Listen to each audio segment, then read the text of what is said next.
I'm absolutely delighted that I have Vishy Anand with me, one of the greatest chess players ever. And you have played a lot of world championships. You have brought chess to a new level in India, and you accomplished so much more. And now you're here also in Cyprus. We will talk about this in a bit, but I want to go back in time, to be precise, to 1988.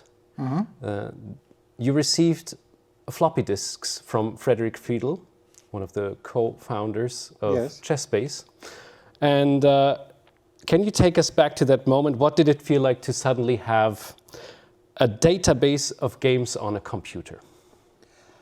So in '87, like a month after I'd become World Junior Champion, I went to London and I got an Atari computer. And I took this, I think it was an Atari, yes. And so I took this home and I decided that, okay, there's some database stuff I've got to do. So I started taking my score sheet and entering move by move. I would type it out in text. It was even worse. And Frederick had been telling me how revolutionary, I mean, nothing has changed, but even then he was, this is revolutionary, it's the way of preparation, Gary does it, blah, blah, blah. And I tried to understand, what exactly about this is going to be revolutionary. It's painful as hell typing all this stuff in. And then December that year, he sent me some floppy disk, this thick air bubble wrap packaging. For all the younger ones at home, please look it up on the internet. Well, they'll have to look up floppy disk first of all on the internet. I mean, for one small thing about that size, there's a huge ChessBase, this brown package, and fully cushioned because it's very valuable data, sensitive data, and so on. So this huge package comes in, pulls out this one thing, and I think they always have the receipt there. So, so then I stick this in, and I have like, I don't know, a couple of hundred games, and I thought, this is so much faster than typing it on your own. Anyway, and so that was the first time I started to understand that it's not only about having a nice computer, you need a database thing as well. But yes, that was a big step because it was a sort of revolution, not having to carry dozens of bulletins and books. Those days, like 5 or 6 tournaments, I forget the name of the magazine, it wasn't, anyway, they used to publish this magazine with all the bulletins of all the rounds from 6 tournaments. And not the Diplomat, was it, or? No, some other name came. Anyway, so, and that was important because suddenly you had like 400 games to look at. And and that was it. So we had to carry a lot of books, and suddenly I noticed that the weight in the luggage dropped. Was literally lifted.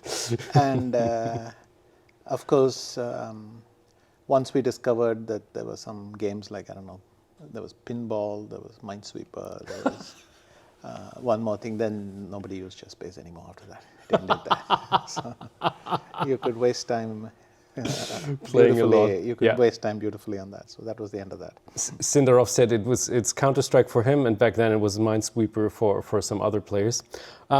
When we had breakfast one of the latest days, Anish was talking about that he discovered a bug at the ChessBase software. And then you chimed in from the back and said, like, if there's ever going to be a museum of ChessBase bugs. I mean, I think there should be a Hall of Fame of ChessBase bugs. I mean. But you, of course, you were one of the very few who were there from the absolute beginning. Let's jump one step forward to 2010. It was your match against Topalov, and there was no virality in that case, but there were some pictures of your setup, of your computers, which looked like a cockpit, more or less, on how you prepare against Topalov. Do you remember that setup, and how did this happen? Yes, I mean, we carried reasonably powerful hardware. I remember at that point, I managed to find So in 2007, during the Mexico World Championship, we went downstairs to see these. The World Computer Chess Championship was happening there. Oh. And we went there, we went and spoke to some of the guys, and then I somehow stumbled on this company called Eurocom.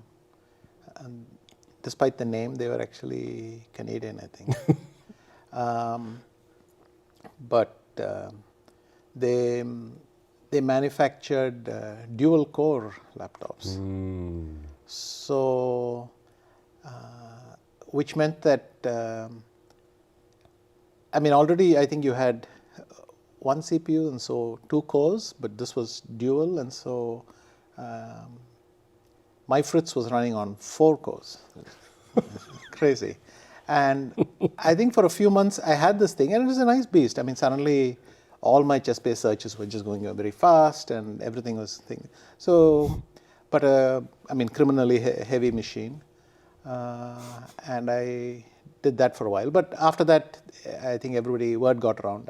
I used cloud engines for the first time. Oh my goodness! In 2008 for the match with Kramnik. Wow. So, we got engine server, and then I would set a port, and then I would start the thing and then use it, and it was good fun. And again, each thing was very nice. Of course, all this passed very fast, and or I guess everyone figured it out and thing. But yes, there was a brief moment. And 2010, we were still lugging big stuff because internet was unreliable enough that you couldn't depend fully on that. So you needed reasonable hardware so you could at least still work, even if something broke down here or wherever it was running and so on. You once said something that stuck with me. The more that is available for you to know, the less you can know, or something in that sense. Maybe I'm paraphrasing it. And in the age of AI engines and massive databases, what separates the great players today? Probably the ability to know a few things well.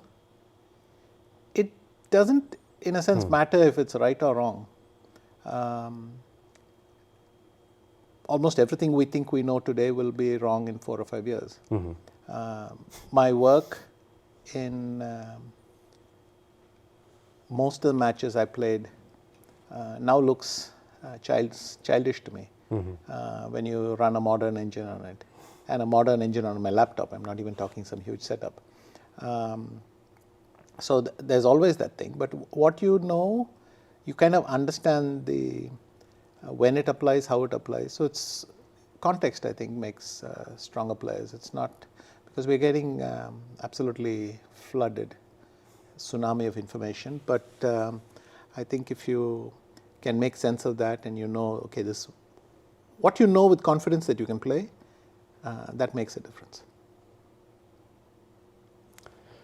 When you see how Sindarov or Gukesh are preparing now, in what comparison can you take from the 90s to right now? Like, is it even a sport now, or is it a different world? I was thinking of the comparison. I mean, recently I was reading about voyages in the past, and I mean, some historical context. And you can even go back to Capablanca's time. I mean, he was sometimes taking a ship and traveling a week. He'd play somewhere in New York State, and then he would take the ship back and come to Europe somewhere, maybe to Russia, and it was like a week's journey, I think. Even when the Moscow and the Hague World Championship happened in '48, I think they did the journey by train. So it was, and the question is, you check in online on your app, and then you go to the airport, you order this, you order that in advance. If you need to change something, you go to the same app and say, well, this flight, whatever, was strike. So can I rebook into something else? And it occurred to me, are we travelers in the same way people who got into boats and didn't know whether they would arrive? when they went, and they would be, their journey they knew was 6 weeks or something, and then they would land there.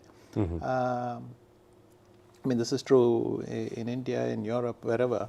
But the thing is, are we travelers in the modern sense, or has something become so solved that it no longer thing?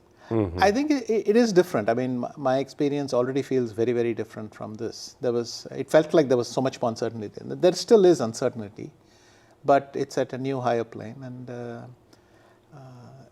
but once again, their skill is absorbing this information, making sense of it. I mean, everyone has the information, but how you make sense of it and how you apply is what makes the difference.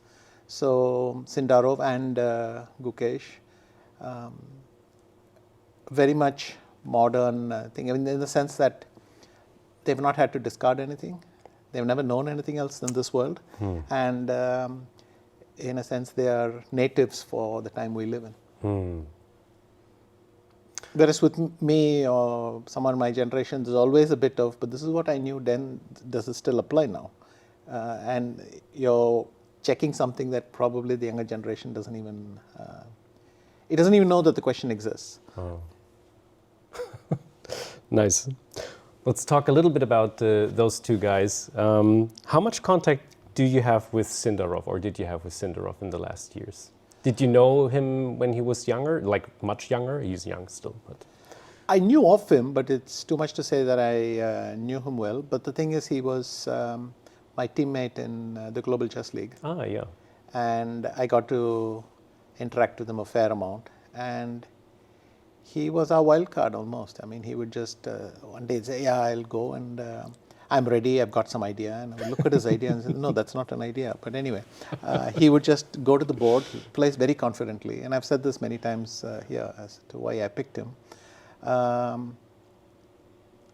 He was just very confident, and he had the chops to pull it off. I mean, he could take, you can give him a position, you can drop him in a situation and he'll cope. And I think that resilience is what stands out for me. Besides that, yes, I just know that he's very young, and honestly, I haven't interacted with him that much. And what about Gukesh? With Gukesh, it's a lot more, especially recently. You played I got to know him very well. Yeah, I played him in the Global League. And, yes, I won a couple of games, and so I played him in the Global League. But I played him before in Zagreb as well, and so it's you know, we've interacted a lot through my academy, Viswanathan Anand Chess Academy. First of all, I gave some classes, but I also gave them many suggestions, and I suggested certain steps he could take as he was getting stronger and stronger. So roughly 2023, when he was rising up the ranks, I suggested Gaevsky as a coach for him, and Westbridge again was involved in supporting that, and so on. So with him, it's a lot more. I put a pin in that, but talking about your chess academy and your chess teaching, you were teaching the Cypriot national team in chess. Did I catch this correctly? I gave them a master class. You gave a master class, yes. I gave them a single class. Yes, and I was curious, what was that about in general?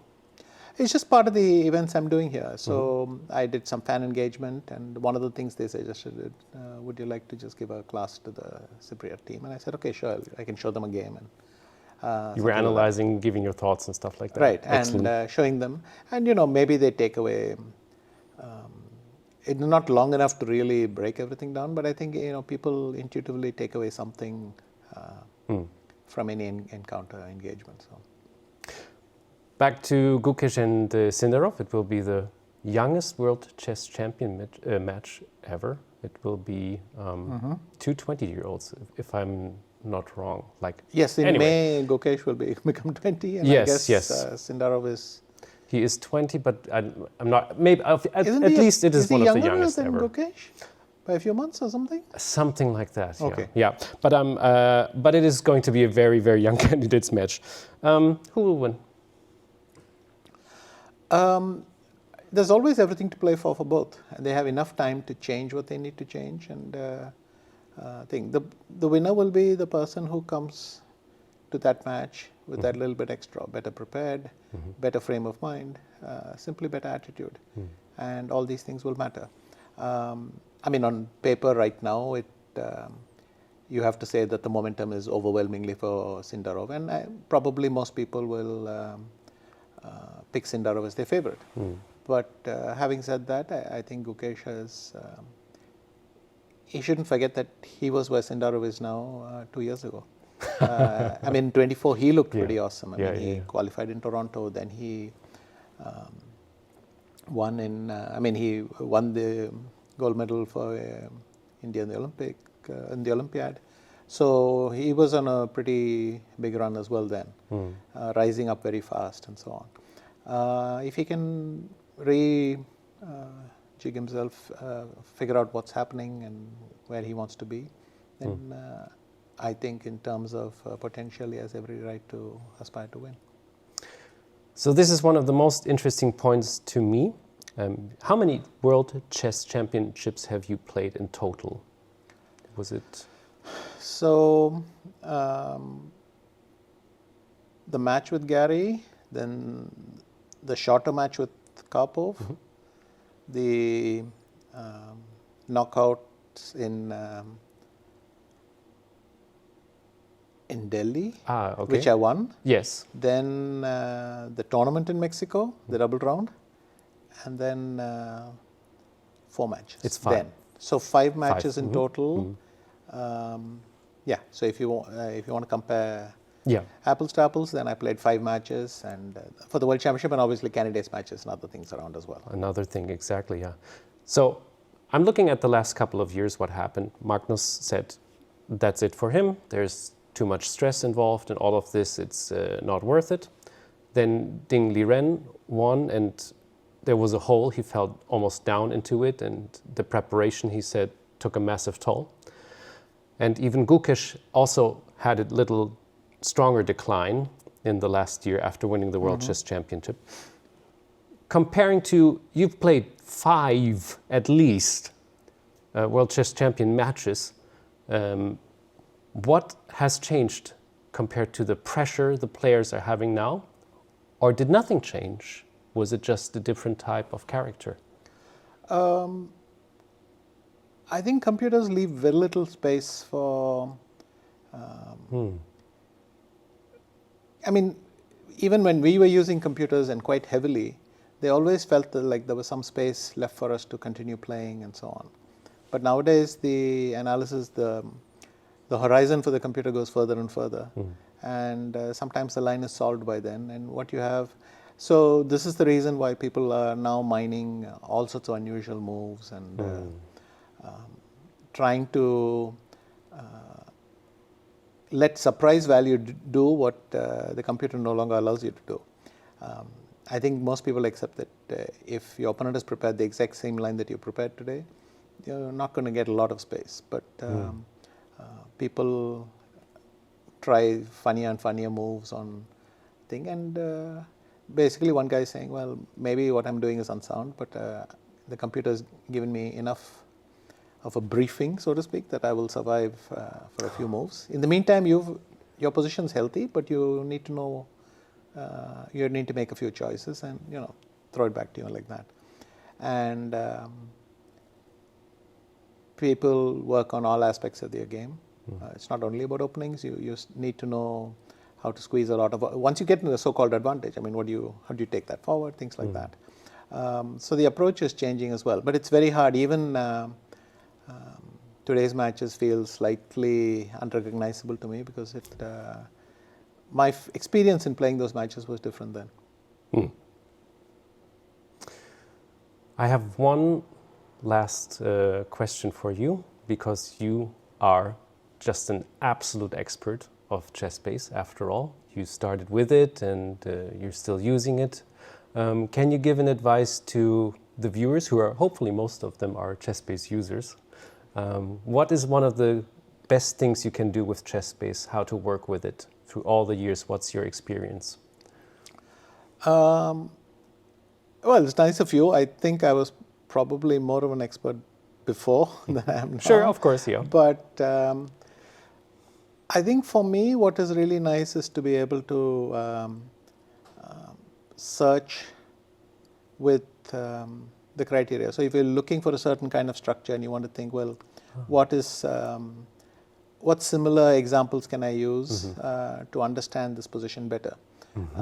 So you want things where, let's say, 90% of the JPEG, if you like, is identical, but there are a few things missing. And then you think, let me understand the fundamental way pieces operate, even though one or two pawns are different. So I'm not looking for a solution here, but a bit more broadly. And I think that's still a good way to improve, because you understand exactly why, not why bishop takes h7 works in this position, but when does it work. If you can study these things more broadly, I think it's still a very powerful tool, and I can't think of something else which gives you quite that amount of customization. A lot of the other work with the engine and so on, okay, you can find elsewhere, but the ability to search, and one thing I like now is that if you start describing a position, immediately it starts matching it. Whereas before you had to actually go and press, put that hazy position, press search, and you can't quite recall where it is. Now you just, you put a king on h1, it already, well, I'm exaggerating, but once it's a legal position, you put a few pawns, it immediately says all these positions reach that game, and then it's nice, you can fill out and you can actually find stuff fast. It's a powerful tool for, it remains for looking for information. Vishy, thank you so much for this time and for your insights and wisdom. Thank you.